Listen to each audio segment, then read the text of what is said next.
அனைவருக்கும் நமஸ்காரம். 2026 ஆம், ஒவ்வொருடைய வாழ்விலும் இந்த ஆண்டு நமக்கு மங்களம் கிடைக்குமா, மாங்கல்யம் கிடைக்குமா, பணவரவு கிடைக்குமா, பாசம் கிடைக்குமா, நேசம் கிடைக்குமா, இந்த ஆண்டு எப்படி இருக்கும் என்பது அத்தனை பேருக்கும் ஆவல். நம் நெக்ஸ்ட் ஜென் டிவி நேயர்களுக்கும் இதில் உறுப்பினரும் நிர்வாக இயக்குனரும் மற்றும் பொதுமக்களுக்கும் இந்த 2026 சிறப்பான பலன்களை கண்டுகளிப்போம், பார்த்து மகிழ்வோம். கேதுவின் காதலன் பேசுகிறேன். 2026 என்ன சொல்கிறது?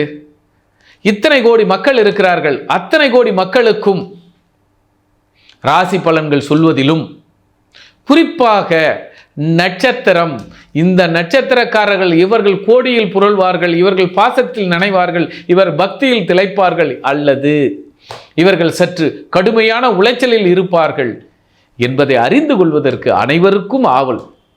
ஆம், உங்களை ஆவலை பூர்த்தி செய்கிற இந்த நெக்ஸ்ட் ஜென் டிவி நேயர்களின் வழியாக பொருளாதாரம் சேருமா, பொறுப்புகள் கூடுமா, குழந்தைகள் நன்றாக இருப்பார்களா, குழந்தைகள் பிறக்குமா, குழந்தைகளோடு மகிழ்ச்சியாக விளையாட முடியுமா, கூட்டு குடும்பமாக இருப்போமா, பல நாள் பிரிந்திருந்த குடும்பங்கள் ஒன்று சேருமா, சிதறிய உள்ளங்கள், சிதறிய வார்த்தைகள் அத்தனையும் மறப்போம் மன்னிப்போம் என்ற ஏக்கங்களோடு விடியலை தேடிக்கொண்டிருக்கும், குறிப்பாக தலைமுறைகளாக விடியலை தேடிக்கொண்டிருக்கும் ஒரு நட்சத்திரம் உத்திராடம். ஆம், பல தலைமுறைகளாக உத்திராடத்தில் என்ன கிரகம் நிற்கிறது, அல்லது உத்திராடத்தில் எத்தனை பேர் பிறந்திருந்தாலும், ஆண் பெண் யாராக இருந்தாலும் இவர்களுக்கு பொருளாதார சுமை ஒரு பெரும் சுமை. குழந்தைகளும் பூர்வீகங்களும் குருமார்களும் ஒரு பெரும் கடனாக இருப்பார்கள். அந்த கடனை அடைப்பதற்கும், கர்மாவை கழிப்பதற்கும், கவலை இல்லாமல் மகிழ்ச்சியாக திளைப்பதற்கும் இப்பொழுது காலம். ஆம், 2026 உங்கள் கடமைகளும் உங்கள் கவலைகளும் தீர்ந்து புதிய அத்தியாயத்தை, புதிய விதைகளை, இதனால் வரை அப்பா வழியில், பாட்டின் வழியில், பாட்டி வழியில் நம்ம பிரிஞ்சிருந்தோம்பா, ஆனால் இந்த ஆண்டு ஒற்றுமையோடு இருப்போம், புதிய தலைமுறையை உருவாக்குவோம், புதிய சகாப்தத்தை படைப்போம் என்ற ஒரு நட்சத்திரம் உத்திராடம். ஆம், உத்திராடத்தில் யார் பிறந்திருந்தாலும் மறப்போம் மன்னிப்போம் என்ற ஒரு சென்டென்ஸ் ஆரம்பிங்க. உங்கள் வாழ்க்கையும் உங்கள் குடும்ப உறவுகளும். உதாரணம், இப்போ உத்திராடத்தில் ஒரு கேஸ் நடக்குதுன்னு வச்சுங்களேன், போங்க, நல்லது எது கெட்டது எது என்று ஆய்வு செய்து சமாதான தூதுவை பயன்படுத்துங்கள், சமாதான புறாவை பறக்க விடுங்கள், பேச்சுவார்த்தைக்கு அழையுங்கள் அல்லது பேச்சுவார்த்தைக்கு செல்லுங்கள். இந்த கவலை இந்த ஆண்டோடு 25 முடிஞ்சு 26 புது சகாப்தன். எங்கள் அண்ணா அவர் வழியில் போகிறார், என் தம்பி அவர் வழியில் போகிறார், எங்கள் அக்கா அவர் வழியில் போகுது, யாருக்கும் எந்த கஷ்டம் இல்லை, சரிசமமாக பிரச்சனைகளை பேசி தீர்த்து கொண்டு சந்தோஷ வாழ்க்கையில் பயணப்படுகிறோம் என்ற நிலை உத்திராடத்திற்கு உண்டு. ஆக சந்தோஷ நிலையை சரியாக பயன்படுத்தி கொள்ளுங்கள். உறவுகளில் கொடுக்கல் வாங்கலில் இருந்திருந்தாலும் அதை முடித்து கொள்ளுங்கள். இப்பொழுது காலம் பொன்னாக இருக்கிறது, பொன் போன்று இருக்கிறது, அதை பயன்படுத்த வேண்டும் உத்திராடம். என உத்திராடம் பாக அட்டவணையை சரி செய்து கொள்ளும், உறவையும் சரி செய்து கொள்ளும், உதவியையும் சரி செய்து கொள்ளும். 10 வருஷத்துக்கு முன்னாடி அவர் 10,000 கொடுத்துருந்தாருப்பா, இப்போ அவர் மகளுக்கு இந்தாப்பா 12,000.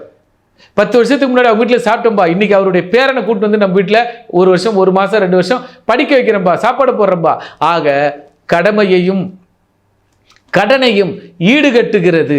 ஆக இங்கு உத்திராடம் இந்த ஆண்டு அத்தனை கடன்களையும் நிவர்த்தியாகி ஈடுகட்டுகிறது, ஈடுபொருளை மீட்டு வருகிறது. பத்திரத்தை பாண்டில் வச்சிருந்தாலும் அல்லது அடமானத்தில் வச்சிருந்தாலும் அதை மீட்டெடுப்பீர்கள். ஆக உங்களுடைய செயல்கள் அத்தனையும் ஈடேறுகிறது, ஈடுகட்டுகிறது. ஆக கோபமோ சரி செய்து விடுங்கள், பாசமோ சரி செய்து விடுங்கள். ஒருத்தருக்கு அதிக பாசமும் ஒருத்தருக்கு கம்மியான பாசமும் காட்டாதீர்கள்.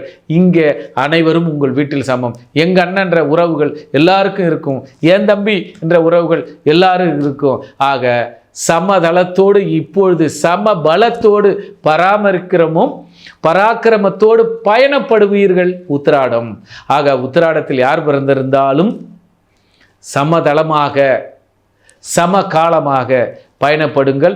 உங்களுக்கு பாதைகள் நல்லா புரிஞ்சுங்க, கூட்டணி பாதைகள், கூட்டு பாதைகள், தனித்தனியாக இருந்தவர்களுக்கு மொத்த பாதைகளாக இந்த ஆண்டு இருக்கிறது.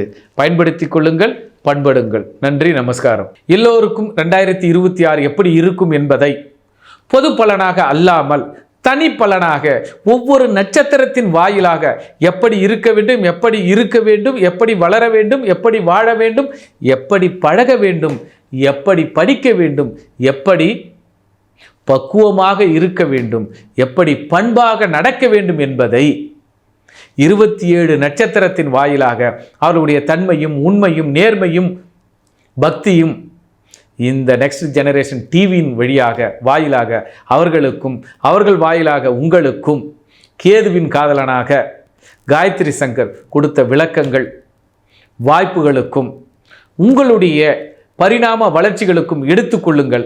பாதுகாப்பாக இருந்து கொள்ளுங்கள், மேலும் பலப்படுத்தி கொள்ளுங்கள். நீங்களும் நன்றாக இருக்க, இந்த நேயர்களும் நன்றாக இருக்க இவர்களுக்கு ஒரு நன்றியும் அடியேனுக்கு ஒரு நன்றியும், எனக்கு இந்த வித்தைகளை கற்றுக் கொடுத்த எனது குருநாதருக்கும் எனக்கு வழிகாட்டியே இருக்கக்கூடிய காஞ்சி மகா பெரியவருக்கும் ராமானுஜருக்கும் அடியேனின் வணக்கத்தையும் தெரிவித்து கொண்டு 2026 வாழ்க வளமுடன் என்று நிறைவாக அனைவரும் வாழ வளர விடைபெறுகிறேன். நன்றி, நமஸ்காரம். ஜோதிட ஆலோசனைக்கு தேவை எனில் தொடர்பு கொள்ளுங்கள். நன்றி, நமஸ்காரம்.